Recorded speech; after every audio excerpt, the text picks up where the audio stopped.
Oi, gente! É uma alegria estar de volta aqui com vocês num mais um episódio do podcast De Frente com Elas. E hoje estamos aqui recebendo ela, escritora, empreendedora, professora e pedagoga, escritora de vários livros e vários artigos e vai trazer para nós várias dicas e várias orientações sobre o mundo da letra.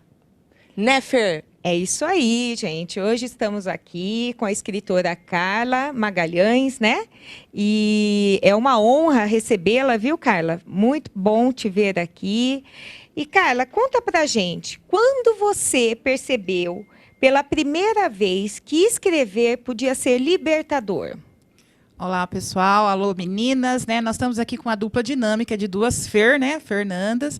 E, assim, agradeço pelo convite e gostaria de falar sobre a questão da primeira vez, né? Quando a gente fala da primeira vez. Eu acho que nós, mulheres, nós temos muito algo de querer falar, de expressar o que a gente sente. E, muitas vezes, nós não temos alguém para nos escutar e somos podadas de alguma forma. Então, assim, eu digo que a primeira vez, eu acredito que é quando eu era pequena, quando eu queria falar algo e eu não conseguia. Então, era da época dos diários, que já escrevia muito diário. Então, assim, eu tenho muitas coisas escritas em casa quando eu era pequena. Isso foi se guardando e, com o tempo, eu pensei, se eu tenho tanta escrita, por que não, um dia, divulgar, publicar de uma forma assim que ajude outras mulheres, né? Que legal, e essa história do diário, realmente você traz muitas lembranças, né? Porque a gente mesmo, eu tinha diários, né? Eu tinha, acho que desde muito pequena, né, Fer? Eu sempre tive diário e realmente isso é muito importante, né? E a gente não tem mais essa mania, né? Não. Perdemos isso Eu com o tenho. tempo. Você tem? Eu tenho, gente. Eu tenho diário. E, assim, talvez eu não escreva no diário físico, no caderno, mas eu tenho ele lá. E aí, o que eu faço? Se eu estou na madrugada, se eu estou, assim, por exemplo, deitado em algum lugar que ele não está perto, eu entro no meu celular e vou no meu e-mail. E escrevo e coloco o dia e o assunto. E aquilo eu coloco numa pastinha chamada diário pessoal. Nossa, eu lembro, Carla, quando eu era adolescente, a gente tinha a mania de sair com o namorado, guardar o guardanapo, escrever a data no guardanapo, não é? É verdade, gente. Não é? Um papelzinho de bala, você colocava ali Gente, no aquele diário. papelzinho de bala dado nozinho, eu tenho Sim. alguns deles colado nos meus diários antigos de quem deu, quando deu. E esses dias atrás, num período saudoso, assim, eu peguei eu falei, meu Deus, quanto tempo, assim, sabe? E é assim, é o portfólio que a gente fala hoje, né? Na pedagogia, hoje, a questão da importância do registro, né? Que é os que a gente trabalha ali como professora, a importância do registro, a questão dos portfólios. Nós fazíamos portfólio das nossas emoções, da nossa rotina, sem saber que era um portfólio da nossa vida, né? E a gente sabe, enquanto professora, que a escrita, muitas vezes, ela organiza o pensamento. Fala um pouquinho para mim sobre isso. Gente, com certeza. Por que ela organiza o pensamento? Porque, assim, quando a gente age muito pela emoção, né? E, às vezes, né, no calor do momento, né, a gente fala, às vezes, coisas que não deveria, tal. E quando a gente para essentar e escrever, é um exercício tremendo. Porque, assim, não que você não vá falar, não vá fazer algo que condiz com o seu conceito, mas você pensa, fala, será que está certo? Será que a minha organização, será que o que eu estou pensando está certo? Então, assim, o diário, a escrita, o planejamento é algo que todas nós podemos fazer, né, para o nosso dia. Hoje mesmo, antes de eu levantar, eu já estava planejando na minha cabeça e já fiz uma organização. O que eu ia fazer hoje? 7 horas eu ia para a academia, 9h30 eu estaria aqui no programa, meio-dia eu tenho uma outra agenda, 3 horas da tarde, às 18 eu tenho zumba, e assim vai. Então, assim, é uma organização. Mesmo que a gente tenha na nossa mente, mas a mente, às vezes, né, gente? Né? A gente sabe, né, como é. E legal. E quando você promove a escrita do seu livro, né? Você acredita que essa escrita, ela vai muito de você, muito das suas lembranças, da Carla enquanto pessoa? Como que funciona isso nesse momento que você para você colocar ali a sua escrita? Ah, sim, com certeza. É um momento de reflexão, né? E de passar à frente até mesmo algumas angústias. O meu primeiro livro, que foi esse daqui, foi em 94, esse primeiro livro. Ele nem saiu por editora. Gente, foi algo totalmente cru, assim, algo assim, né? Nem saiu por editora, foi feito só na gráfica. E, assim, são reflexões sobre a área da educação, porque foi quando eu entrei na faculdade. E eu tinha um pensamento de algo que, quando eu entrei na faculdade, assim, várias coisas foram construídas e reconstruídas. E, através desses pensamentos, dessas reflexões, eu resolvi fazer algumas citações. Né? Nossa, que Que legal. interessante. Ô, Carla, fala pra gente. Muitas vezes as pessoas falam assim, eu não sei escrever, eu não vou conseguir escrever um livro. Eu tenho um bloqueio na escrita, até porque hoje a gente vive aí a geração da internet, né? Que eles são muito bons para digitar, para jogar na internet, mas a escrita mesmo é péssima, né? O que você pode dizer para essas pessoas que têm esses bloqueios emocionais, têm medo de escrever, né? O que você pode dar de conselho para essas pessoas? Então, eu já fiz algumas oficinas para falar sobre isso. Então, as pessoas, às vezes, elas têm dificuldade da escrita e de concentrar a questão dos seus pensamentos, achando que vão fugir, ou talvez que não vai ter sequência, algo assim. Eu falo de um exercício que me ajudou muito, sabe, assim, muito mesmo, que é o mapa textual.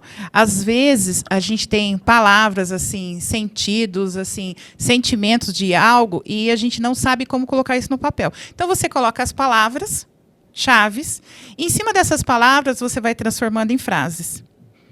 E depois, se você for fazer isso uma publicação, você vai fazer uma lógica. Então, assim, primeiro é as palavras, assim. Então, hoje eu estou sentindo uma aflição. Mas por que você está sentindo essa aflição? Então, você vai descrever. Eu fui injustiçada por algo que aconteceu, mas qual foi o fato? Então, sempre a palavra-chave, ela vai te dar um parâmetro para você decorrer com o assunto. Então, você não vai decorrer direto, mas eu não sei escrever. Pensa na palavra-chave e faz um exercício do mapa textual. Isso aí eu já fiz em algumas reuniões com mulheres, com adolescentes, para saber como que a gente começa a fazer a escrita. Entendi. Você vai pontua algumas palavras e dali você consegue decorrer um texto, né? Isso. Ou um livro, né, no caso. Exatamente. Isso é um exercício para todas as pessoas que gostariam de escrever. É igual escrever uma letra de música, né? A questão da inspiração e do momento que você também está vivendo. Porque também os autores que escrevam, né, os escritores de músicas também, né?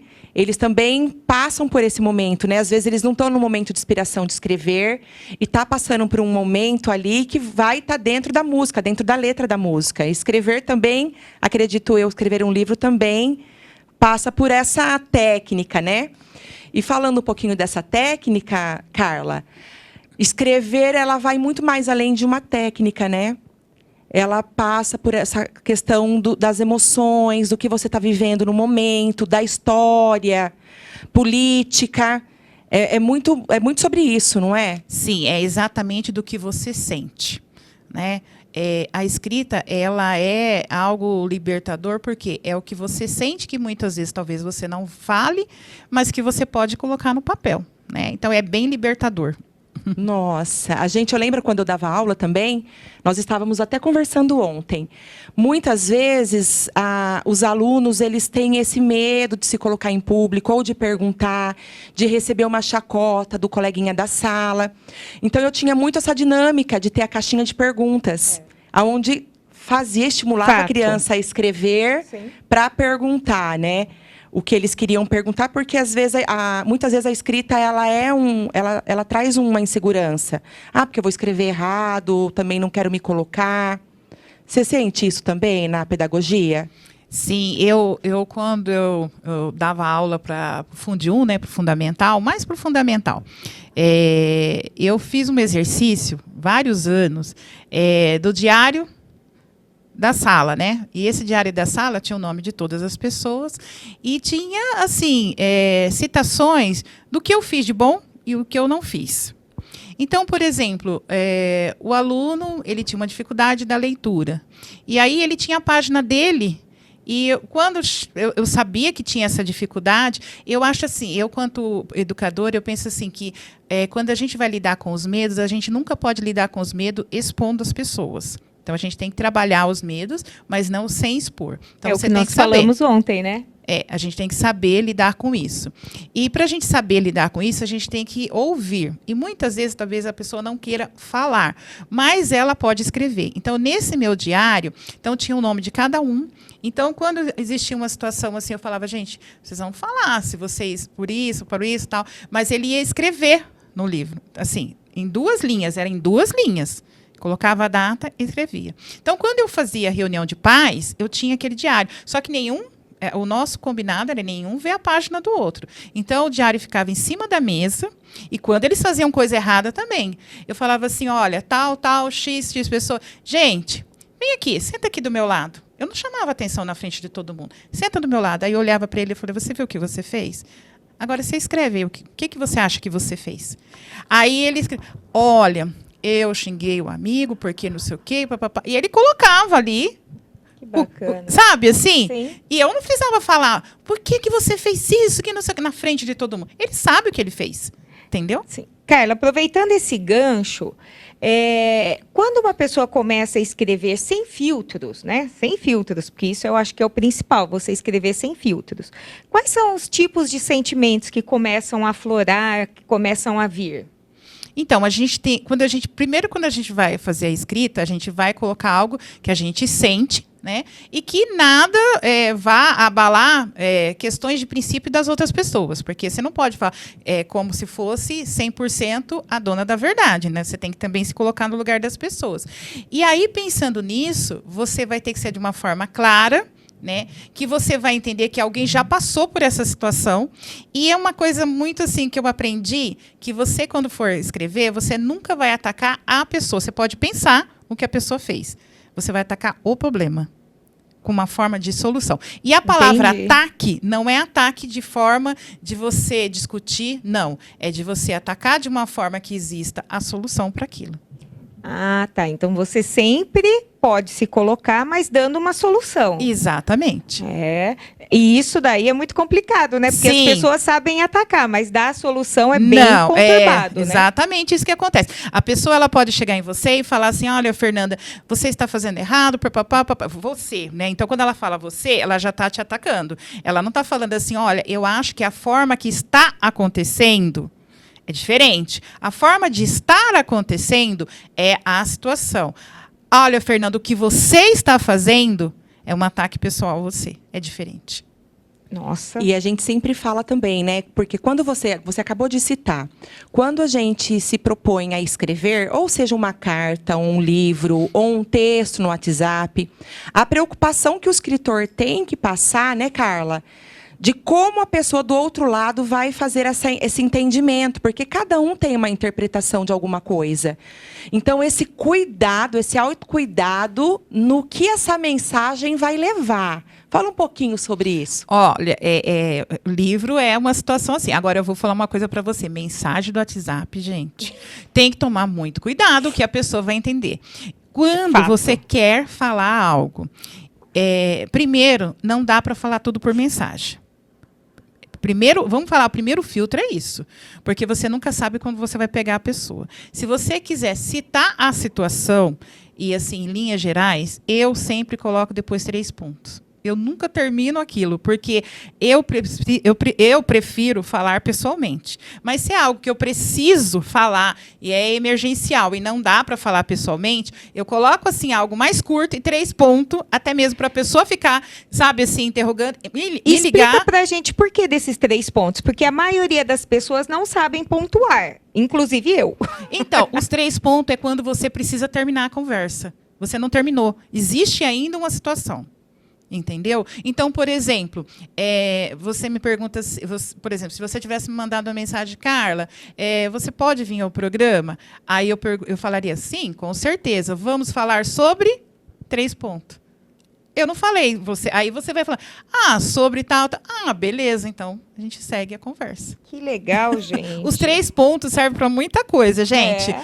Até mesmo para instigar a pessoa a te ligar, porque hoje as pessoas não ligam, né? E nem tem paciência para ouvir áudio. Se bem que áudio mais de 1 minuto também eu acho que é algo que não dá. Hoje está meio complicado. Áudio, né? Conversa, tudo bem, mas o áudio... Tem gente que manda áudio de 5 minutos. Olha, é impossível. Eu vou falar para vocês, me perdoem se me falarem, mas mais de 1 minuto eu já coloco naquele para acelerar, porque... né? E assim, a importância da responsabilidade, entrando um pouquinho na questão da responsabilidade do que escrevemos e do que falamos. E você, Carla, enquanto escritora, você assume um papel ali de uma liderança. Sim. Porque você inspira pessoas quando você está escrevendo, porque pessoas vão, muitas vezes, tomar como verdade aquilo que está escrito nos livros. Então, a gente tem uma responsabilidade social na informação que nós estamos levando para o leitor. E a gente também trabalha essa questão que a importância do leitor não tomar somente como verdade aquela única fonte de informação. Porque, às vezes, a gente tem aí uma informação, eu li aquela informação e eu tomei como verdade aquela informação, mas o que está por trás de quem escreveu? Muitas coisas ali podem estar por trás, né? Eu gostaria que você comentasse um pouquinho sobre essa responsabilidade da escrita e como o leitor deve agir mediante o que é lido por ele. Gente, a questão da responsabilidade é algo assim de extrema importância, porque quando você coloca os seus pensamentos, suas reflexões e você manda para o mundo, vamos falar assim no caso da questão da publicação, você tem assim uma importância tão grande que você não tem assim, sabe, a dimensão, porque você está sendo referência de algo. Então, você tem que tomar cuidado com o que você fala, que, novamente, é que você vai atacar o problema e não a pessoa. Então, por exemplo, eu vou citar o exemplo desses 2 primeiros livros que eu fiz. Esses 2 primeiros livros, eles são reflexões sobre a área da educação. Tá? São 2 livros que são reflexões. E, quando eu fiz esse livro, sabe qual que era a minha intenção? E foi, de certa forma, acredito que para algumas pessoas foi... que as pessoas, até pode achar estranho, tá vendo que quando você for para o texto, ela tem assim, ali, ó, esse daí foi o segundo. Tá vendo que tem como se fosse para um pensamento? Sim. Então, a intenção, na verdade, é que a pessoa pudesse propagar isso, que ela pudesse até tirar, porque na época nós não tínhamos WhatsApp, hoje a gente tira foto, mas na época não, que a pessoa até pudesse destacar, entregar para outra pessoa. Olha, então você já estava à frente, né? Já! Não, mas eu não sabia, a gente não tinha. Luz. Não, mas a gente não sabia. É porque, assim, tinha MSN, tinha Orkut, mas a gente não fazia isso de mandar mensagem, fazia fotos só. E aí, o que eu fiz? Esse é o primeiro que está na mão da Fernanda, né? Então, tá vendo? Olha, o primeiro, Fer... Quer ver como que tá? Ó, tem a data. Dê para. Que legal. Então, o meu interesse era que a pessoa tirasse a folhinha e entregasse para outra pessoa essa reflexão. E o que aconteceu? Um dia eu estava num bazar, falando de responsabilidade, eu estava num bazar, e como tem a minha foto no final, eu estava comprando um zíper. Chegou um senhor, né, não tão de idade, mas uma pessoa assim, e falou assim, você é a Carla Magalhães. Aí eu falei, sou. Aí ele falou assim, eu achei um livrinho seu com essa foto em cima do orelhão. Gente, a gente usava o orelhão. É verdade. Alguém, não sei se era ficha, se naquela época se era cartão, acho que colocou, me esqueceu o livrinho lá. E ele falou que viu esse livrinho. E aí, foi esse primeiro, que estava assim, de e para. Aí ele falou assim, que ele não sabia de quem era, e aí ele levou para o trabalho dele, e aí toda vez que ele achava uma mensagem que era parecida para alguém, ele entregava para as pessoas. Que bacana, e aí a responsabilidade que eu tenho, como escritora, de repassar reflexões que as pessoas vão compartilhar futuramente. Ai, posso ler um aqui? Pode ler. Esse livrinho Gente, esse livro, ele não saiu por publicação, mas ele é tão... mas eu vou querer, se você tiver, eu vou querer, que eu já gostei aqui. Não tem, você pode tirar foto, amiga. Tem que republicar, então por favor. Olha só. Educação e reflexão. Mas viver na sociedade atual é despertar valores que atualmente estão esquecidos pelas pessoas, em que nele sobrevivem ou vivem tentando enganar uns aos outros. Carla Magalhães, 1994. Gente, que... Para! Então é um recadinho. Olha que legal. Mulher, você tá anos-luz na frente do mundo. Meu Deus Parabéns, do céu. viu? Ai, você sabe que eu fiquei emocionada agora? Porque, assim, a coisa que a gente escreve... Se eu escrevi isso, foi algo que aconteceu comigo. E, assim, eu não gostaria que acontecesse com as outras pessoas, É sabe? sobre isso. É sobre isso. E eu queria já aproveitar e perguntar. Tem que ter muita coragem para escrever sobre si mesma, né? Tem. Falar algo sobre você. Porque, como você falou, isso daí, em algum momento, representou algo muito importante para a sua vida. Sim. Tem que ter coragem para fazer isso? Tem que ter coragem. E tem que ter a responsabilidade de você fazer de uma forma que, assim, as pessoas sabem que é o que eu senti, mas eu não falei quem foi que fez isso comigo. Né? Eu posso ter na memória. Você quer ler outra, Fer? Ah, eu tô aqui, ó. Tô arrepiada, gente. Não, gente. Eu sou professora, então não tem como. Eu fico encantada. Olha aí. Carla, isso aqui foi em que ano? Ah, e tem a data aí, tem os anos. Geralmente eu coloquei. Foi 1999. Gente, olha isso. A vida não está só no bem-estar, ela é objetivo e esperança de um amanhã melhor. Paraíso não está nas recompensas recebidas, mas sim em um coração sereno, em busca do encontro ao paraíso com o seu próximo. Mas sabe o que eu achei mais interessante nisso aqui? Paraíso, a palavra paraíso, a gente acha que tudo, né? Eu achei mais interessante aqui esses balõezinhos do Sim. WhatsApp, que nem existia em 99. Não existia, mas eu fiz isso daí, na época eu dei aula, eu acho que nessa época, em 99, eu dava aula para o ensino médio.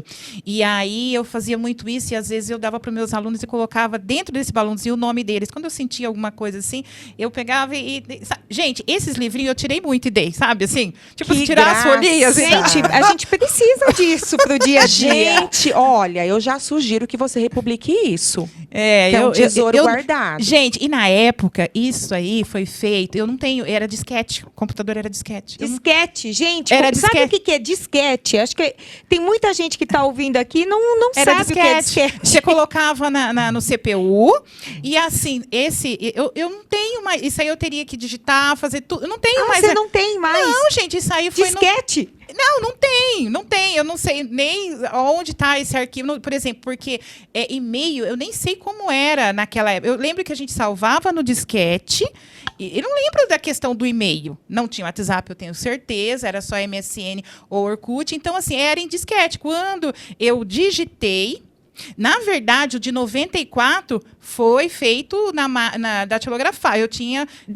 Máquina de... Gente, para sim, tudo. Sim, a gente. gente está falando de disquete e máquina de datilografar. Quem gente, fez curso na Olivete sabe que é isso. Quem fez curso de datilografia? Eu também. Eu fiz, gente. Então, a gente não está falando desse computador que você senta ali, que vai rapidinho, do dedinho que passa rápido? Não. Ô, Carla, tô vendo a sua foto aqui bem novinha, né? 94. Quantos anos você tinha nessa época? Tinha 20 anos. Nossa, e fala 20? Nossa, e você... Deixa eu ver. 70, 80, 20. Bem novinha e já tinha esse interesse. E o que te levou a gostar de escrever? A vida, eu digo que a vida foi tudo muito rápido para mim. Tudo foi muito rápido. Então, assim, a minha primeira menstruação eu tinha 9 anos. Nossa. 9. Bem Foi em novinha. fevereiro, eu ia fazer 10 em abril. Tinha 9 anos. Foi tudo... Muito rápido. Eu comecei a trabalhar com 10 anos. E, assim, não foi um trabalho escravo, gente. Eu digo que, assim, eu aprendi muito aonde eu trabalhei. Aí, meu primeiro namorado, eu comecei a namorar com 15, casei com 17.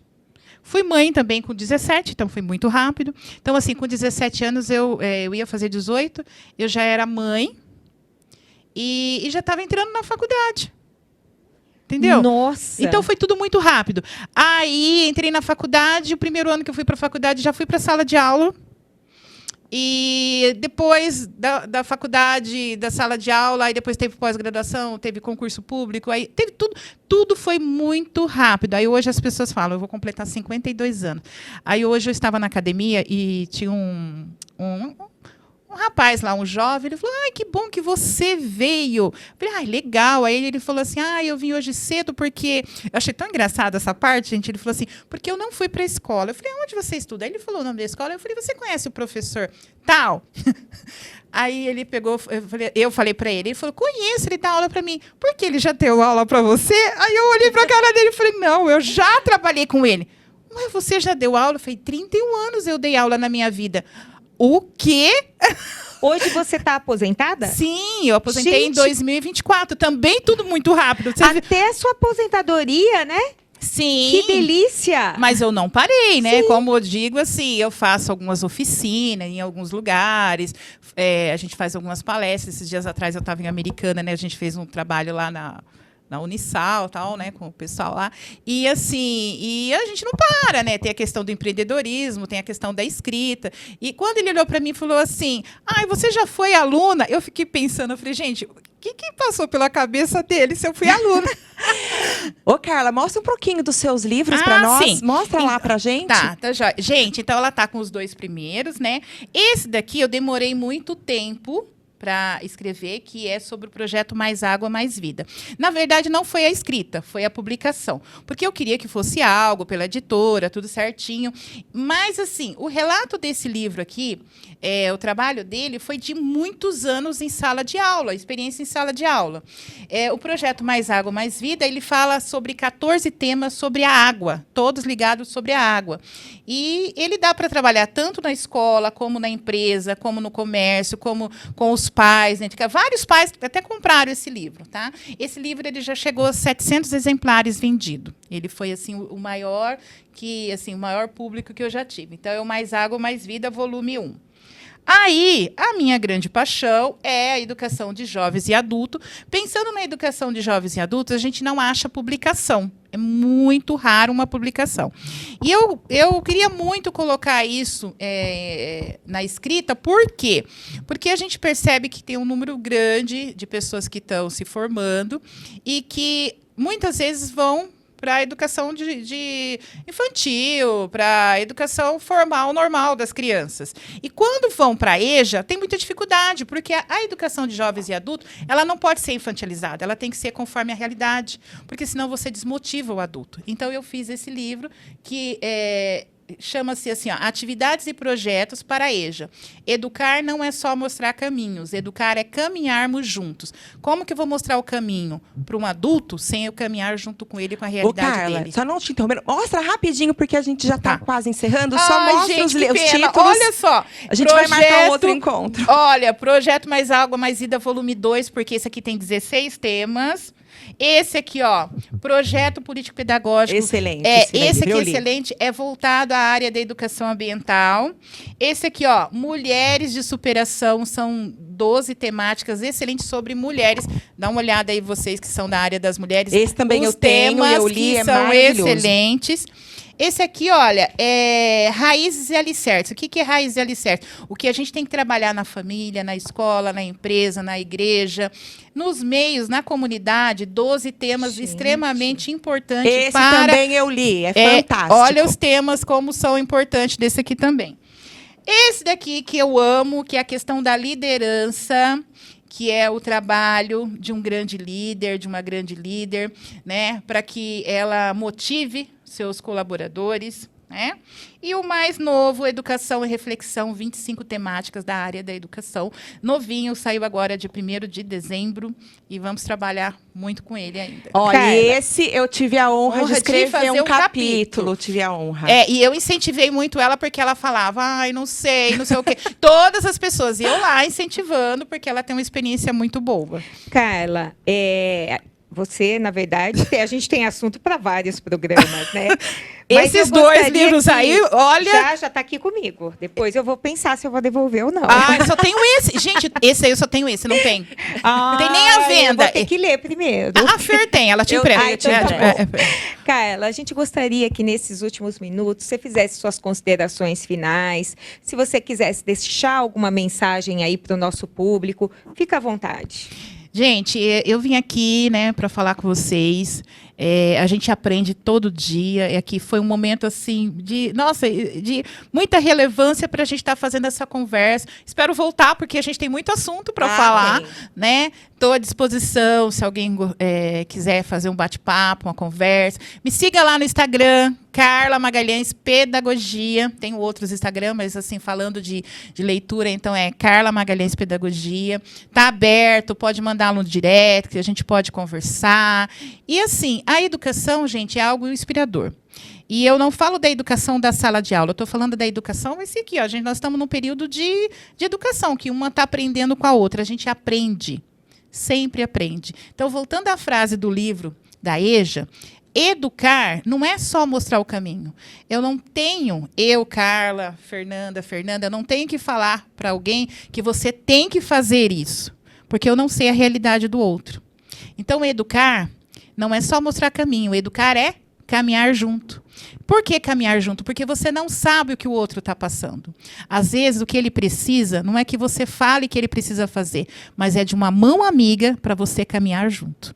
E estamos juntos aí. E olha lá, Carla Magalhães Pedagogia. E espero voltar, porque eu adorei, de frente com elas. Agradeço, muito obrigada. Seja sempre muito bem-vinda. E eu gostaria de encerrar com uma frase aqui.